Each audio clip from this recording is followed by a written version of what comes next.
شروع اللہ کا نام لے کر جو بڑا مہربان نہایت رحم والا ہے۔ جب آسمان پھٹ جائے گا اور اپنے پروردگار کا فرمان سن لے گا اور یہی اس کے لائق بھی ہے، اور جب زمین ہموار کر دی جائے گی اور جو کچھ اس میں ہے وہ اسے نکال کر باہر ڈال دے گی اور بالکل خالی ہو جائے گی اور اپنے پروردگار کے ارشاد کی تعمیل کرے گی اور اس کو لازم بھی یہی ہے، تو قیامت قائم ہو جائے گی۔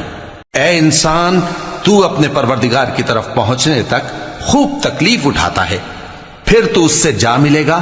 اب جس کا نامہ اعمال اس کے داہنے ہاتھ میں دیا جائے گا اس سے حساب آسان لیا جائے گا اور وہ اپنے گھر والوں میں خوش خوش واپس آئے گا، اور جس کا نامہ اعمال اس کی پیٹھ کے پیچھے سے دیا جائے گا تو وہ موت کو پکارے گا اور دوزخ میں داخل ہوگا۔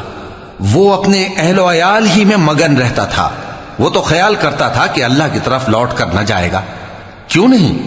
اس کا پروردگار تو اس کو دیکھ رہا تھا۔ سو میں شام کی سرخی کی قسم کھاتا ہوں اور رات کی، اور جن چیزوں کو وہ اکٹھا کر لیتی ہے ان کی، اور چاند کی جب وہ پورا ہو جائے، کہ تم لوگ درجہ بدرجہ ضرور چڑھو گے۔ تو ان لوگوں کو کیا ہوا ہے کہ ایمان نہیں لاتے، اور جب ان کے سامنے قرآن پڑھا جاتا ہے تو سجدہ نہیں کرتے، بلکہ کافر جھٹلائے جاتے ہیں، اور اللہ ان باتوں کو جو یہ اپنے دلوں میں چھپاتے ہیں خوب جانتا ہے۔ تو ان کو دکھ دینے والے عذاب کی خبر سنا دو۔ ہاں، جو لوگ ایمان لائے اور نیک عمل کرتے رہے ان کے لیے بے انتہا اجر ہے۔